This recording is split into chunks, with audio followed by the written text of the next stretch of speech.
Welcome to Club Soda's Mindful Drinking Festival. We're online, global, and as always, absolutely free.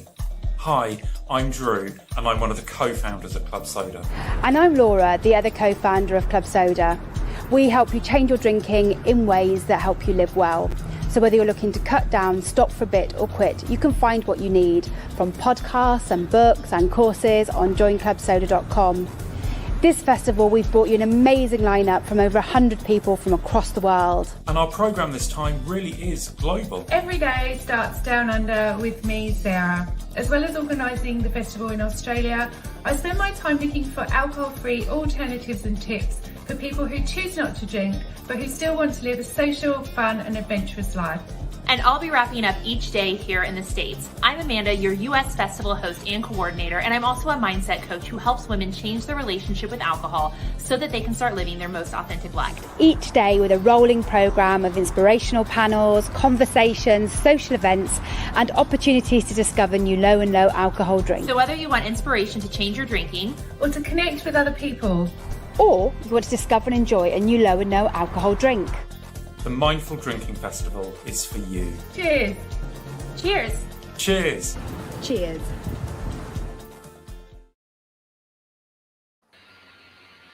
Hello and welcome. It's good afternoon in where I am in England. I don't know whereabouts you are in the world, but welcome to this panel. And we're here to talk about drinking and workplace culture. Hopefully we'll be exploring in what ways alcohol can potentially drive a toxic culture, how employers can become more thoughtful or mindful about that, and the simple steps that you can take to create a healthier culture that allows people, I guess, to make mindful choices that work best for them. We've got 45 minutes. I'm sure that is going to fly by. So ask your questions early. I've got a great panel for you. So welcome to Terri and to the two Lauras, which I think is designed to make it easy for me. This is my first virtual panel. So thank you very much. Laura, you may recognise from the video you just saw, and apparently I'm told also on the cover of Imbibe magazine. Laura Uberoi, who's a council member of the Law Society, and there you go, and Terri Wood, who's a freelance production manager. So welcome, ladies. It's fabulous to have you on the panel. Would you be able to just briefly introduce yourselves to our guests, your interest, involvement and personal experience, I guess, of drinking and workplaces? Who do you want to go first? That's a really good question, isn't it? The minute you said that, I was thinking there's a thing missing. So why don't I come to Laura Uberoi? Yes, so thanks so much for having me. Great to be here virtually. My name's Laura Uberoi, and I am a solicitor and have been for many years.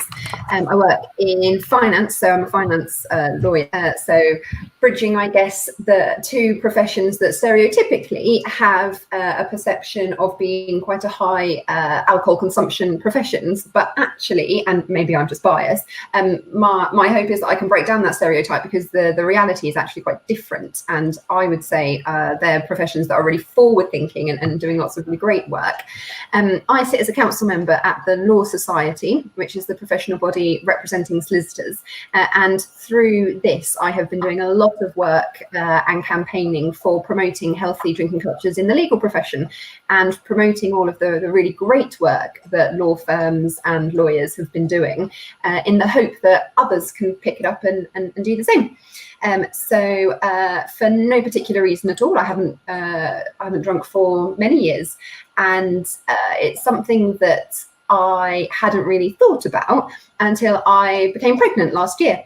And all of a sudden I noticed I was going to events and going places, and I felt this almost like an ease, a relief, that nobody asked me why I wasn't drinking, and I didn't have to explain why I wasn't drinking. And I'd never even noticed before that that was an issue until the absence of it was made life so much nicer. And I suddenly realised that there are probably lots of people just like me, for all sorts of reasons, who aren't drinking and don't appreciate that they're actually putting a pressure or a burden on themselves to feel like you need to justify yourself as to why you're not drinking, or you might be, without any actually external factors affecting it at all. And so that was really the trigger point for me to think, actually, it's important that people are mindful, not just about what they're doing externally, but what we're doing to ourselves. Yeah, Absolutely. Thank you. I look forward to hearing more from you in a while about what you've been doing. So, Terri. Hello. Hello. So I have been working in the advertising industry now for 13 years, and the last 2 of those years I've been sober. So I guess you could say I've been able to experience both sides of the coin. So on the one hand, you know, quite a toxic drinking culture which exists within the advertising industry, and then the other, which it's not all doom and gloom, but quite alienating as a sober person. And so now I'm just, because of that and because of that experience and that contrast, I'm really trying to focus on now looking into how we can encourage individuals and companies to work to change that and to bridge that gap between the two. So yeah, absolutely brilliant. Welcome. And finally, but last but not least, Laura. So I'm the co-founder of Club Soda. So our goal is to create a world where no one feels out of place not drinking. I haven't drunk for 8 years now, but my background's in politics. And just, I mean, everyone talks about their industry being particularly boozy, but politics is definitely has alcohol in it an awful lot. If anyone's ever been to a political party conference, you'll know that it's all about the cheap white wine and maybe the whiskey receptions that the Scottish Whisky Association do. And I'm very glad I didn't get elected to Parliament, because I think in a subsidised bar where I had to hang around all day would have been terrible for me if I had got elected.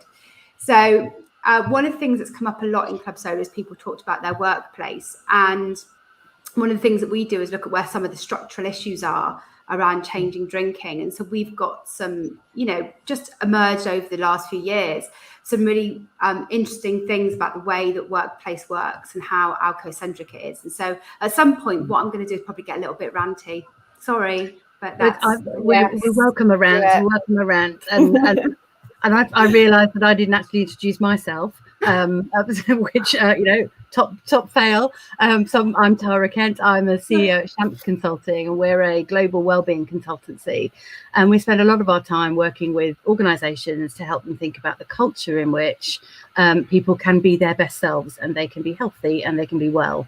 And of course, alcohol plays a part in that. And that's why we're delighted to be having this conversation with you. I used to work in a professional services firm, and anyone watching who knows me from that world will be probably laughing as to why I'm actually hosting this panel, because I was probably that fairly stereotypical. You know, I was always the one going to the client entertaining events. I was always at the team party, and some of the antics I got up to at the Christmas party, well, you know, let's not go there. But alcohol is woven into the fabric of business, you know, around the world, I think, in many businesses. And as you say, Laura, there are certain stereotypical cultures that are talked about, but I think almost every industry is boozy. And what I was really struck by in lockdown was that, you know, everyone was getting to grips with Zoom, and we worked with loads of different organisations, and almost every single group of people we worked with, they'd nailed the team drinks virtually before they'd nailed anything else. You know, they were sort of, oh no, we're struggling a little bit, but we've got virtual team drinks. So it feels like it's a living, you know, alive and well in lockdown just as much. So I guess the other thing that struck me in thinking about this conversation, when I used to be in employment, and there were hints and sort of mutes that you know, we would start thinking about drinking more mindfully, but there was definitely a resistance to it, a kind of, well, we're all adults, we can all make our own minds up, and a bit of resistance to it.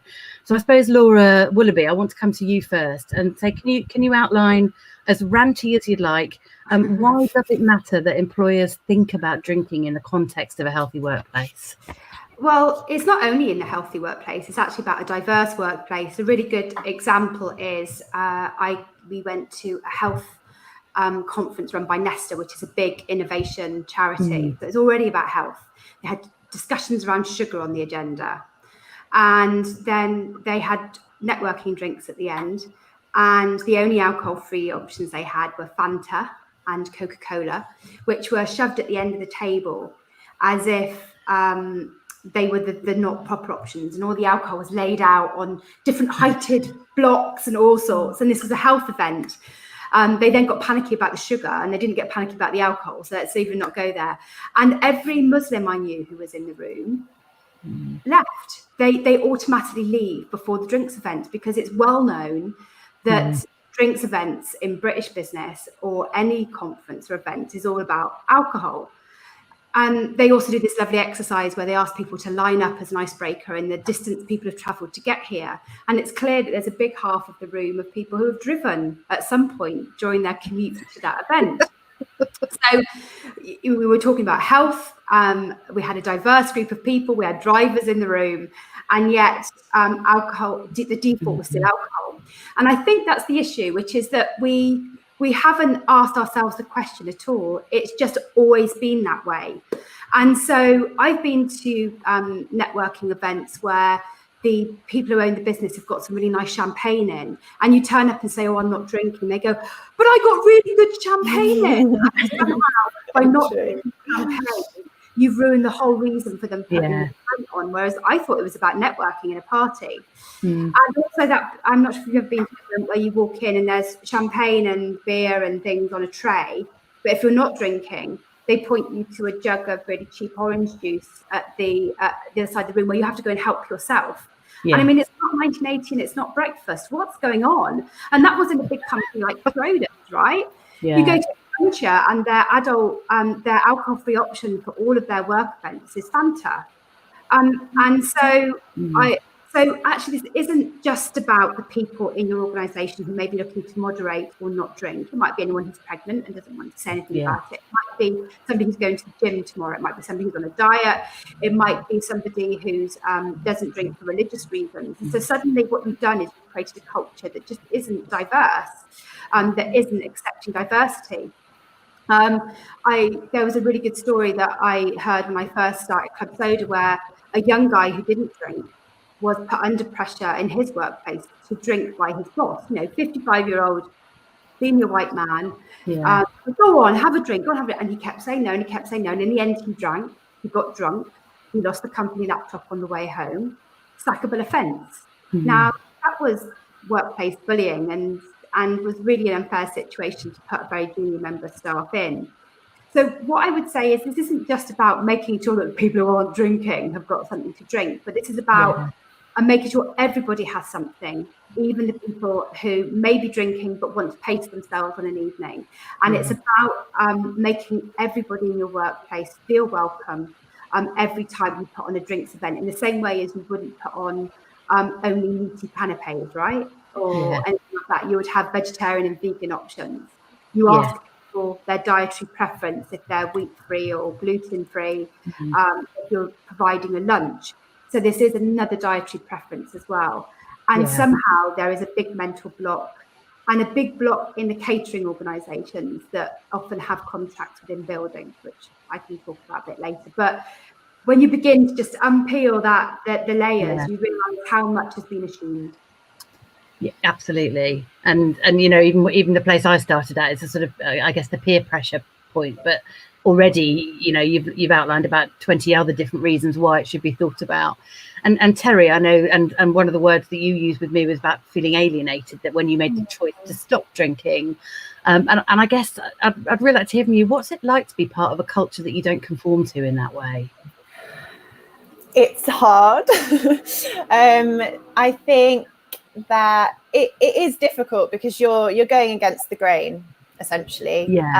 And I'm talking about this from my personal experience within advertising, and like as Laura said, it's everywhere really, and it so for me it's been challenging, and I think the consequences of me deciding to do that while still working in advertising has just been trying to get past that feeling of alienation and just getting to a place where I feel confident enough to own my own decision, and to not feel like othered by that. It is quite something that I felt embarrassed of almost for a while, and I avoided a lot of the social situations because there's always an excuse, there's always a reason to drink in advertising. It's, you know, long hours, oh, we're stressed, we've just finished this big job, let's celebrate.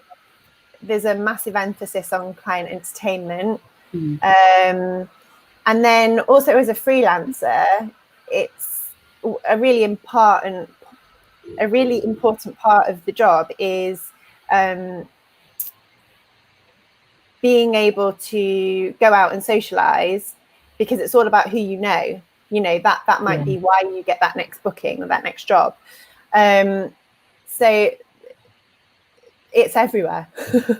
But having negotiated all of that slowly, I've built the confidence to just be able to talk about it. And I think the more honest I am, the easier it seems to be, because I'm not alone. I'm not the only one. I've actually had instances where I have gone to the pub at lunch, obviously, with people in the office, and I've just said, oh, I'll have a alcohol-free beer, please, and then they'll go, you what? Are you pregnant? Are you pregnant?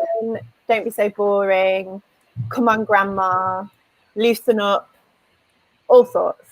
But on the flip side, I have had instances where I had someone say to me, oh my God, you're sober. I wish I could do that. That's brilliant. Yeah. I wish I could do that.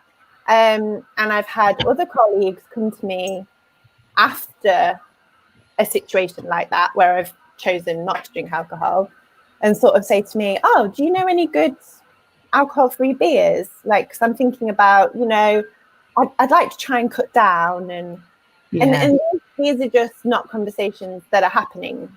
And so we just all need to, I think as individuals, just doing what we're doing now is normalizing that. Yeah. So that there's not that alienation. Absolutely. And finding the more you talk about it, the more other people can actually start to see that they're not alone in perhaps the struggles that they've been having. And to perhaps not feel threatened by it as well, because, you know, I don't have a problem with people drinking. I'm not trying to stop people drinking. I just want there to be more space for everyone. Absolutely. So, and it is a common perception, isn't it, where people kind of just say some of the phrases you said, I had said to me when I was going through periods of not drinking. And I was called the fun police. And I always, it's horrible. It's really horrible. And there was always that time in the evening where you just know you've passed the point that you can't even have a conversation with anyone anymore, because they've gone past that at that point. Which makes it hard.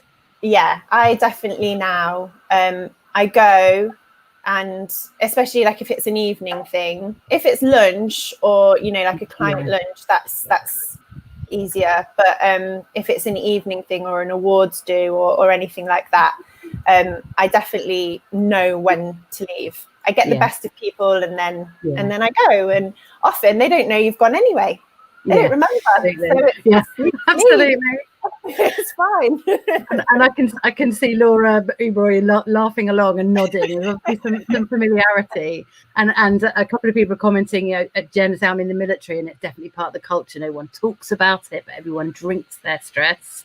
And I think there's a definite link between alcohol and stress, which again we can explore later. But I suppose, Laura, I'd like to ask you, because you've started to do some things in the law profession that you know, and the law profession has the same sort of reputation as many others. So what are some of the things that you can do to help counter some of the experience that Terry's been having?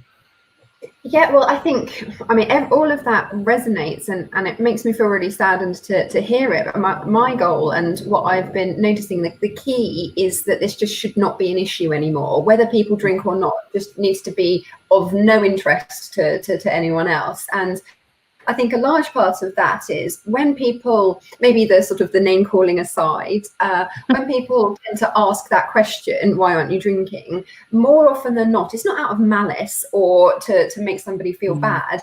I think it's this social norm of that's a normal question to ask, and so it just sort of comes out without people being mindful about it. And I think that's why the title of the festival is a good one. I think it's about people being more mindful, and you only need to explain once or have been in the awkward situation once that the answer to that question is rarely one that is a good conversation starter. More often than not, you're going to get a very awkward answer if someone's being honest, or a very awkward recipient, because nobody wants to be on the receiving end of, oh, well, actually, I'm pregnant, but don't tell anybody, or, oh, I've actually been really sick, and here's some medication I'm taking that I can't, you know. And so part of it, I think, is just making people aware that what you think is just an acceptable conversation, you just need to be a bit more mindful about. And it really is as simple as that. I mean, through Society, in January, we launched some best practice guidance for employers. And that was heavily influenced by mainly all of the advice that comes out of Club Soda. And so it was explaining why so many law firms are now doing things in this space. And it's the 4 reasons that everyone is already speaking about. Health, it's so obvious. Productivity, it's so obvious. Diversity and inclusion, I mean, you don't need to make these things up. And also building on team relationships. Alcohol can quite often fuel and exacerbate, although it isn't an excuse for, bullying and harassment. You want to stop those things. So it's a no-brainer. And I think a lot of law firms and other professions have realised this and actually been doing quite a lot for a long time, but don't want to put their hand up and put themselves above the parapet to make an example of themselves. So got this guidance out there, and I would say to anybody who is interested, please have a look at the Club Soda guidance, and please have a look at the Law Society guidance as well, that we put out there. And then following on from what Terri said in terms of I was absolutely amazed when we launched the guidance at the outpouring of communications from not just lawyers, but people across the country, people who we've never met, saying, we're doing this already, or I haven't drunk for these many years, no one knows, or we haven't wanted to advertise it. The outpouring was enormous. So it was actually so great that in April, to mark Mental Health Awareness Month, we asked everybody who came to us and said, look at what we're doing, to put together a very small case study with their best example of what they're doing at the moment. The idea being that if we share it with everybody, people get a chance to cherry pick things that might work or might not work in their work or in their organisation. So if you have a look on the Law Society website, there is a compilation of these case studies, not just from law firms, but from judges as well, because it happens in all areas. And in the courts, and from legal tech companies and whatnot. And I think, as with all professions, people are encouraged to work together as a team, and so you spend a lot of time needing to team build, but also you need to generate business and interact with clients, so you need to do business development. And so 2 key activities of anyone's professional life is building relationships with people, albeit internal to your organisation or externally. And I think it's just gradually about everyone coming to realise that the default, like Laura said, isn't alcohol anymore. And there are so many activities that you can do, or so many alternative approaches to event organising, that don't have to focus on alcohol. And you don't need to make a big issue about it. You don't need to scream and shout, this is my non-alcoholic event. You just schedule your event to happen at lunchtime or at breakfast, or you just make sure that there are interesting and healthy alternatives as well as alcohol. I went to a celebration at the commercial court a couple of months ago, and when I walked in, all the waiters were carrying trays of loads of beautifully coloured different types of soft drinks. Healthy ones as well, interesting ones. And in the corner was a table that had a couple of bottles of wine on it. And I said to the judge who was hosting the event, this is fantastic. This is just the sort of activities that we're putting out in the guidance. And she said, it's lunchtime. Who on earth needs to work a job and drink at the same time? If you want to have an alcoholic drink, you can go and pour your own in the corner. Brilliant. I thought that is the mindset. But nobody was singing and shouting about that as an example to start off with. Hopefully that was slightly warm as well with no ice. Yeah. But also, but you see where those cultural norms come in, which is that the assumption is that in order to build a business, you need to take people out for boozy lunches. Well, that was a norm that's established by people who were heads of business 50 years ago, not the people who head a business now.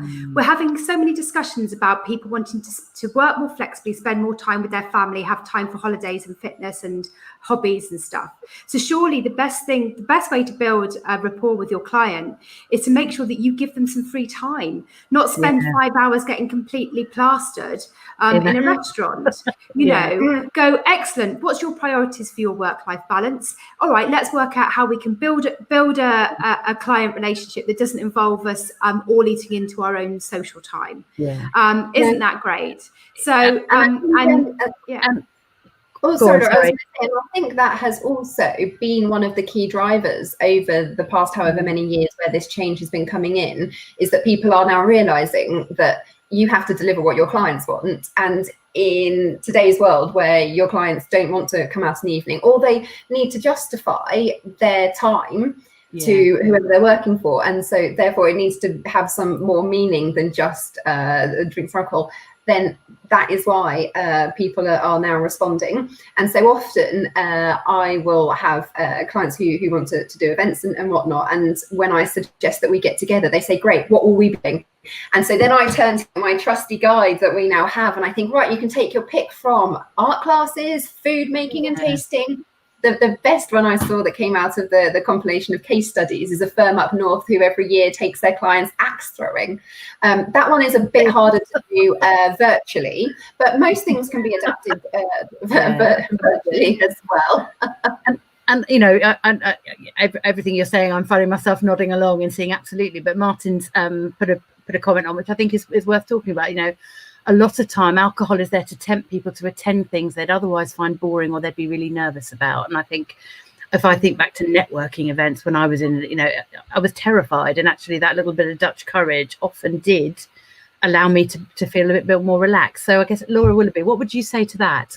What could you do? So there's a couple of things. I'm always taken aback by people who say, join us for Friday evening for a glass of wine and a chat about this important issue. So first of all, you've put the wine first, and then you've told me that there's only wine at this event.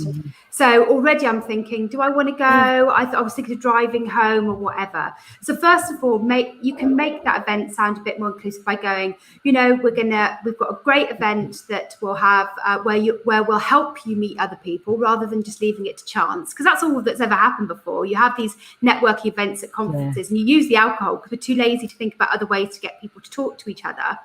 We don't give anyone any guidance around it.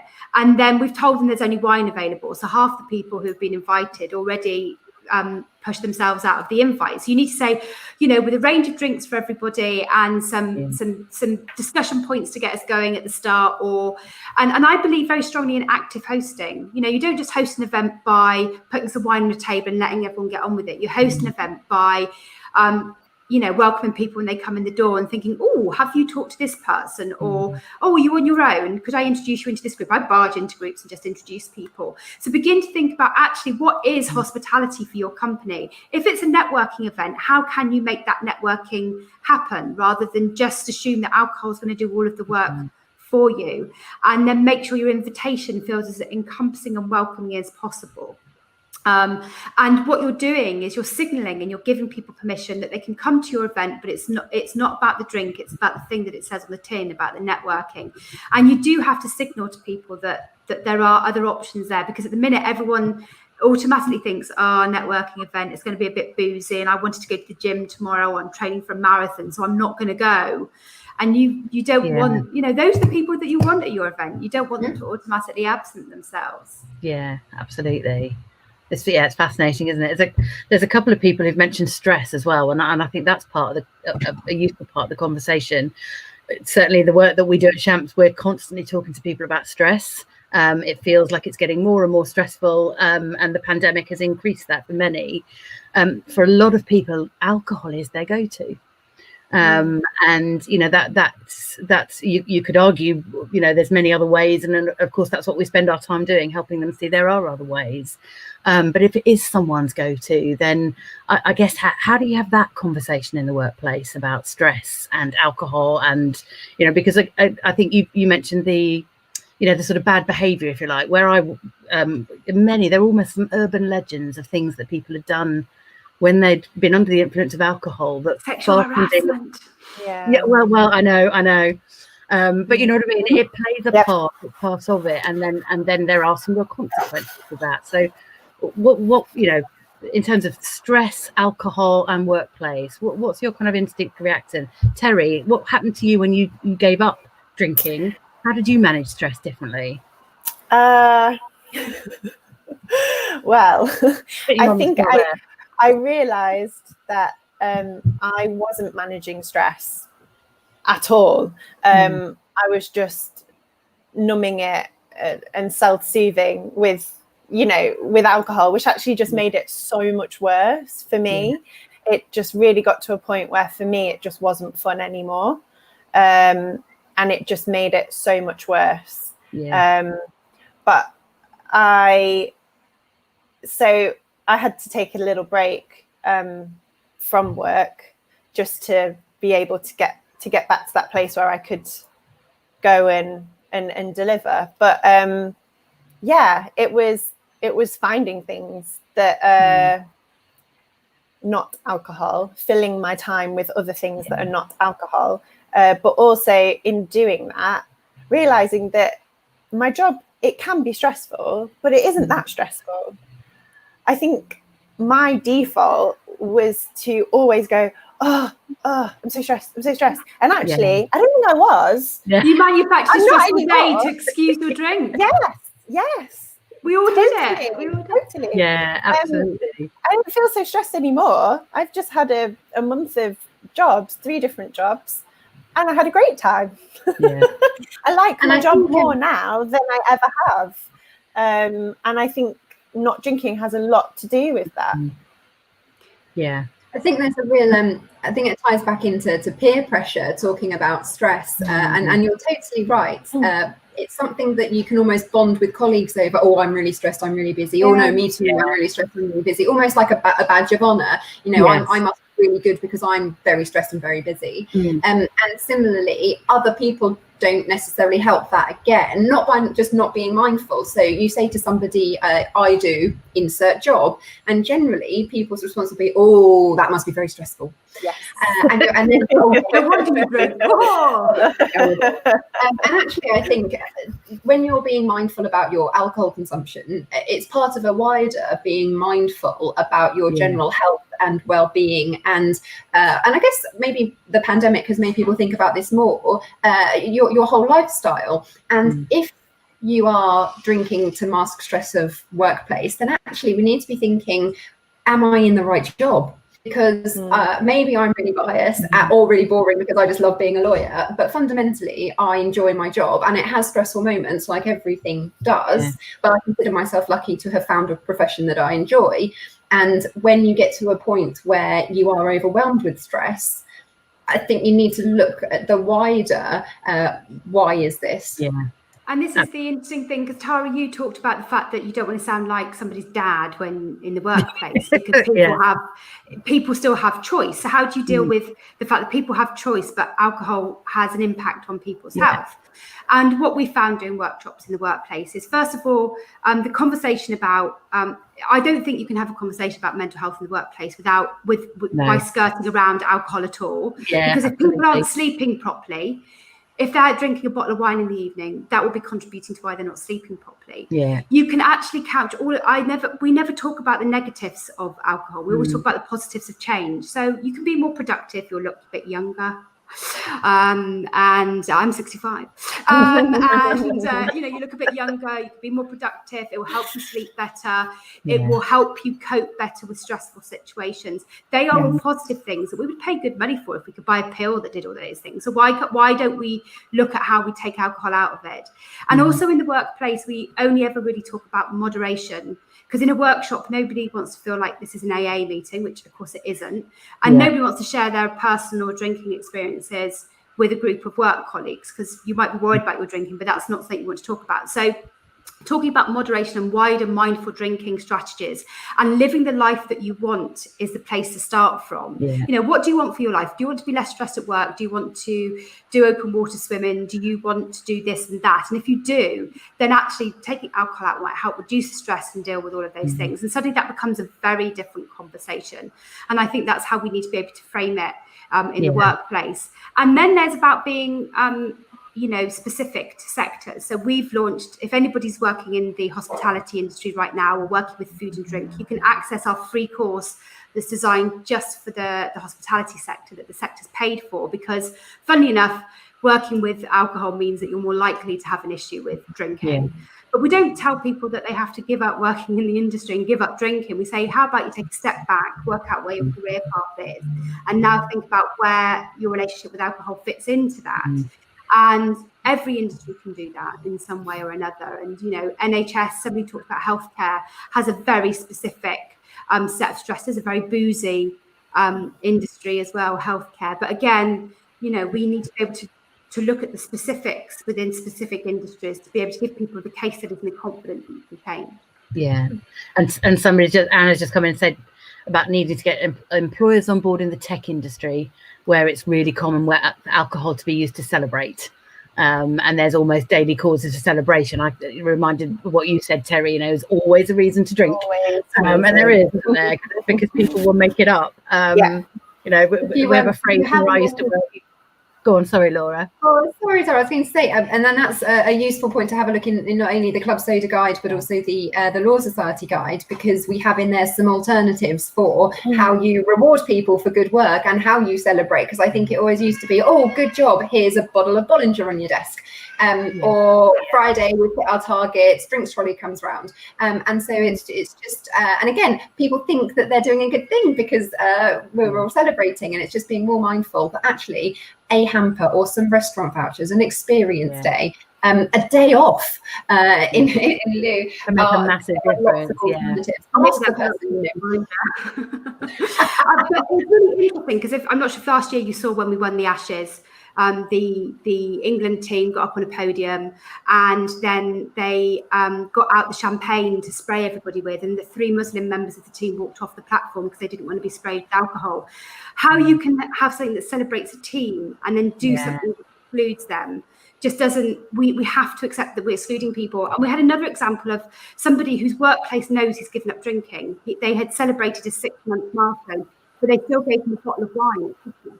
And he actually gave it back to them and said, but I don't drink. So what you've done is you bought everyone a bottle of wine, and you haven't thought that my needs may be different, and that this isn't a gift for me. And they actually did apologise and say sorry. But again, it happens, it's such a default setting. And all people are asking is that you think. And actually there's some amazing places you can spend your money right now that supports businesses that have been struggling, where you can buy vouchers that do some good, that isn't just about a random thoughtless bottle of wine from Majestic. So it fits into a bigger cultural thing, and if you don't think it does, then you really do need to go and have a look at how your company works. Absolutely. And so I'd imagine anyone listening there's a handful, or more than a handful of tips that have already been shared. And I want to come back to. I think I'm disappointed that you haven't yet ranted in the way I wanted you to. I guess so. I want to open it up to, because actually we've been talking about employers and things that they can do, but I think there's a more systemic issue to some extent. And you mentioned caterers as being one of them, and I've heard you talk about that before. Yeah. So I'm opening the floor to you to rant about that. So there are 2 things that you can all do that are quite fundamental. Firstly, nearly every corporate that's got an in-house caterer, that comes up for contract renewal. They've all signed up because that you wouldn't be competitive anymore if you hadn't signed up to the healthier catering commitment. But that seems to only apply to solids and not liquids. Who knew? So you can ask your company or your building provider that next time they put that contract up for renewal, that they also put something in about good alcohol-free choices. Events that are designed for adults rather than for kids. Because what happens is the caterers are trying to really squeeze costs. They give the people on the ground, they're all big companies, there's about 5 of them in the city. They give them all a very small number of things to order from. And the alcohol, alcohol's done on a sale or return basis, but the alcohol free is, you have to decide how many people are going to have alcohol free at your event. It's ridiculous. No reason why it shouldn't be done on sale or return basis like anything else, and that they shouldn't give you more choice. And I think caterers need to look at that. There's some really great caterers, like Twitter's caterers always put on great alcohol-free options. So, it is possible. Yeah. You have that power. Caterers keep blaming you when I talk to them about this for that there isn't the demand. And I know that's not true. The second is nearly every industry has award ceremonies. Though hotels have got, for 50 years, have been selling those award ceremonies on 3-course meal and half a bottle of wine. And if you're not drinking, you have to go and buy the drink yourself. So at the LGBTQ awards last year, they were giving out awards to organisations that work to help people change their drinking, but there was no alcohol-free options at all on the table apart from water. Water's a human right. It's not an alcohol-free option, right, people? So you can begin to go back to hotels and say, we need a mix of drinks on the table for everybody, because there'll be people who are driving here, there'll be people who are, mixing their drinks between alcohol and alcohol-free. So we need a mix, and we need it based on a wider range than that. And your money has power as a company, so you can begin to change that. 2 really good things you can do. Brilliant, thank you. I think that's really helpful, and so it's definitely you use your power to hold people to account for sure, and start asking for things and talking about it. And I guess we're coming to the end of the conversation, which I've personally found hugely insightful, and I'm sure people listening have too. I guess Laura, you just gave 2 simple things. T'other Laura and Terri, I'd also like you to tell us one simple thing or the starting place, because I think there's a lot that you've said that's thought-provoking and inspiring to people, but for many it might feel like there's a mountain to climb. So give us your simple tip. Where's the first step you take? So I'll come to you first, Laura. Just get started. So there isn't a mountain. You don't need to change your profession or change your firm.